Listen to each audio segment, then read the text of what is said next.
ना खेती को संभालने वाला कोई है, काम तो कुछ हुआ ही नहीं है। इसलिए मैं इसे कूल सीट कहता हूँ। एक कारण तो ये, दूसरा कारण ये है कि मैं मेड़ता तहसील का रहने वाला हूँ। मेड़ता तहसील में 2 सीटें हैं, एक मेड़ता और एक खिंवसर। मेड़ता रिजर्व सीट है, वहाँ से मैं खड़ा हो नहीं सकता।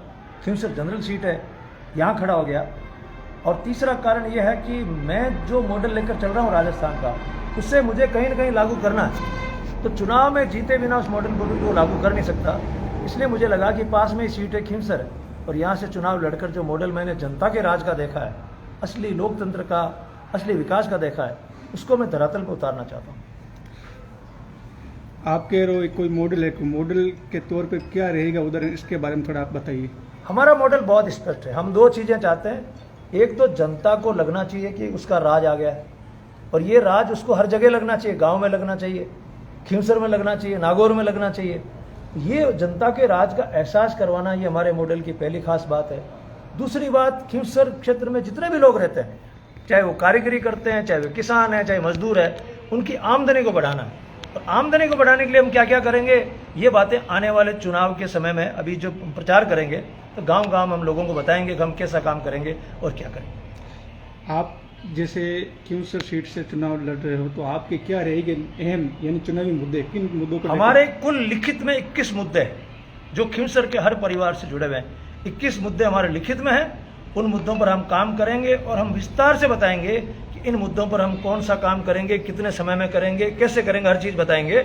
ये राजस्थान ही नहीं, हिंदुस्तान में पहली बार होगा इस तरह का चुनाव कोई लड़ेगा। दूसरी बात, इन मुद्दों को पूरा करने के लिए मैं स्टाम्प पर लिख कर दूंगा कि ये मुद्दे मैं कितने समय में कैसे पूरा करूंगा। स्टाम्प पर लिखने देने वाला पहला उम्मीदवार मैं होऊंगा।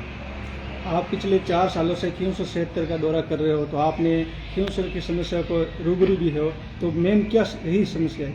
2 समस्याएं बहुत बड़ी है। एक तो पीने के पानी की बहुत बड़ी समस्या है। इंदिरा गांधी नहर कब से आ गई है यहाँ पे, उसके बाद भी खिंवसर क्षेत्र के नागरिकों को टाइम पर पानी नहीं मिल रहा है। दूसरी बात बालिका शिक्षा की है। अगर राजस्थान में कहीं भी बालिका शिक्षा, खासकर 12वीं क्लास के बाद में बुरे हाल में है, तो खिंवसर में है। ये 2 चीज़ें मुझे बहुत चुभ रही है। तीसरा, डेयरी के हालात बहुत ख़राब हैं। हम जब महिलाओं से मिले, उन्होंने ये कहा कि हमारे यहाँ दूध की बिक्री सही ढंग से नहीं हो पा रही है, इसलिए हमारी आमदनी ठीक नहीं है। चौथी बात, ये खनिज का बेल्ट होने के बाद भी, इतना लाइमस्टोन यहाँ निकलने के बाद भी, उस पैसे का यहाँ पर असर दिखाई नहीं दे रहा गाँव में, जो दिखाई देना चाहिए था। जैसे ये कृषि क्षेत्र है, किसानों को मान लो उनके पट्टे मिलने चाहिए ये खनिज निकालने के लिए, लेकिन ज़्यादा समय से मांग है, लेकिन अभी तक इनका समाधान नहीं हुआ, तो आप कैसे करोगे इनका? इसको किसी ने ठीक से उठाया भी नहीं है कि कोई आदमी खेती कर रहा है, उसकी आप ज़मीन ले लेते हो और उसको एक मुआवजा दे देते हो, उसके बाद में नीचे सोना निकलता है, और उस सोने में उस किसान का कोई हिस्सा नहीं है। ये केवल हिंदुस्तान में हो रहा है। कभी किसी एमएलए एमपी ने ठीक से कोशिश नहीं की।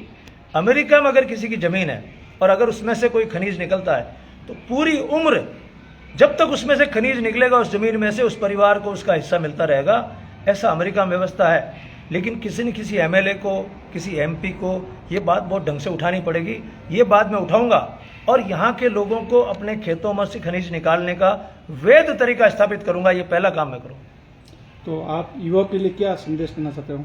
युवाओं के बारे में मुझे 2 चीज़ें यहाँ पर करनी है। एक तो उनको गांव-गांव में खुद का रोजगार शुरू करवाना है। बहुत सारी योजनाएं जिनमें लगभग 1 करोड़ रुपया मिल सकता है, लेकिन खिंवसर के किसी भी गांव में किसी भी युवा को 1 करोड़ तो बहुत दूर की बात है, 25 लाख रुपए तक का लोन भी नहीं मिला है। मैं वो दिलवाकर गांव-गांव में युवाओं के रोजगार शुरू कराना चाहता हूँ।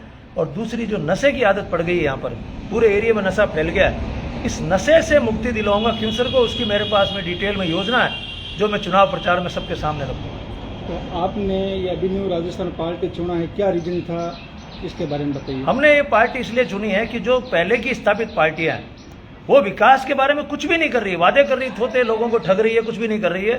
तो हमको एक ऐसी पार्टी बनानी पड़ी जो विकास के लिए समर्पित हो, और विकास क्या है इसको लिखित में सब लोगों के सामने स्पष्ट रूप से बताए। हवा में बात नहीं करेगा, हम शिक्षा का विकास करेंगे, हम सड़कों का विकास करेंगे, तो कैसे करेंगे, कितने समय में करेंगे, ये वो नहीं बताते, हम लोग वो बताते हैं।